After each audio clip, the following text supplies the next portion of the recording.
Viewer note: this story is purely fictional and intended for entertainment purposes only. However, some content may be disturbing to certain audiences. Viewer discretion is advised. Chapter 4. The Collapse.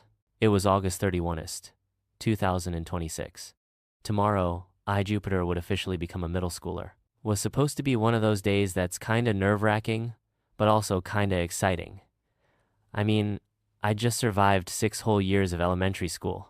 Middle school meant a new chapter, a step up.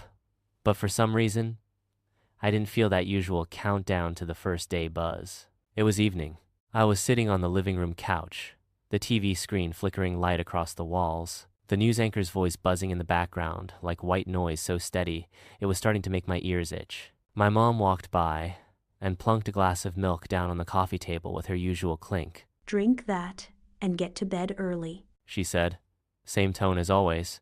"Don't show up to meet your new teachers tomorrow looking like a zombie." I nodded, took a sip, but my eyes stayed glued to the TV. My dad was on the other end of the couch, head down, scrolling through his phone like crazy, fingers flying over the screen like he was hunting for something important. Then he frowned and muttered to himself. Weird. All my coworkers in North America just went dark. No replies to any emails. Hey, it's just a nuclear leak in Hesperia, right? How come even North America's going nuts over there? The second he said that, his phone rang. It was Uncle Lin, his colleague. I heard my dad switch into that calm but low-tone voice he uses when he's trying not to sound too worried. Hey, Xiaolin, don't panic. I heard your daughter's family is still safe in the States. Yeah, that's the main thing. At least they're alive. But I heard credit cards and ATMs are all screwed up too, huh? Alright, just focus on keeping everyone safe. We'll figure the rest out later.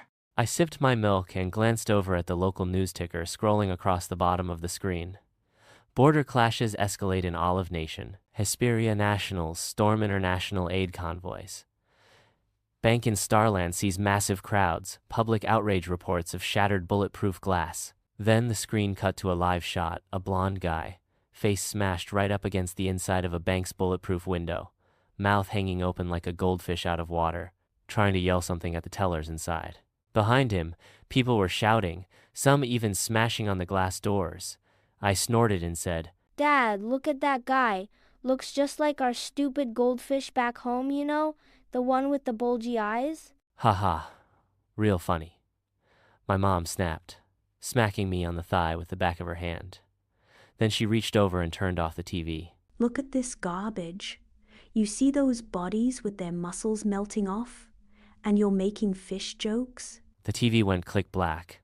The room instantly got darker, lit only by the faint glow of my dad's phone screen, casting shadows across his furrowed brow. I shrank a little in my seat.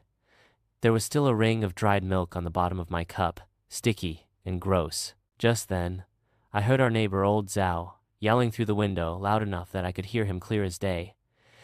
"This stupid bank app's down. Again. I can't even get into my overseas account." Seemed like the whole street had been like this lately. Every time the news blasted something like foreign financial collapse, or public panic buying, or government declares emergency state, it was immediately followed by the sound of someone slamming a door, smashing something, or just yelling at the TV. Our family, we were in Dragonia. At least for now, we were still kinda okay. Faucets still worked. The convenience store fridge still had lights on and snacks on the shelves.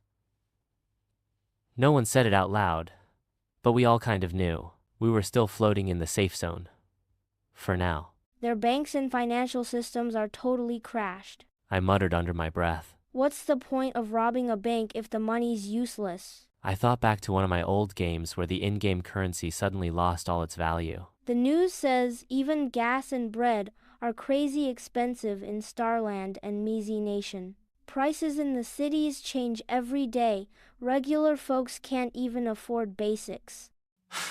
That's how they've always been, my dad said, voice laced with that usual hint of proud superiority. Businesses only care about money. Governments let them get away with it. Not like back home in Dragonia. You try to hoard food or jack up prices when people need it most? Boom. Government's on your case in minutes. He went back to scrolling through his phone. Like no matter how crazy the world got, as long as we had our system, we'd be fine. And then the lights went out, just like that. The living room plunged into darkness, lit only by the faint blue glow of my dad's phone screen, like the last little spark of light left in a dark room. My mom whispered, "I already ironed your uniform. It's on your bed. Good night, Jupiter." Her voice was soft, just like always, but for some reason, tonight, it carried this weird edge of uncertainty. I mumbled, rubbed the back of my neck, and stood up to head to my room. The wooden stairs creaked under my feet like they were trying to remind me, "Hey, you're still just a kid, a sixth grader who just finished elementary school." On my desk, my brand new middle school student handbook sat neatly, its cover reflecting the moonlight, gleaming faintly. But my brain, still spinning. All those words kept bouncing around inside my head. Nuclear radiation. Internet blackout. Riots. Muscle-melting corpses. Bank failures. Out-of-control prices. It was like a pot of oatmeal that had been left on the stove too. Long, sticky, messy, and all mashed together into one big, gross lump. And at the center of it all, tomorrow, I had to stand in front of my new class, introduce myself. Maybe the teacher would call on me and ask what my hobbies were. I walked into my room and flopped backward onto my bed like a sack of bricks. Under my pillow was my elementary school graduation photo. 6 rows of kids, all grinning, showing off their teeth.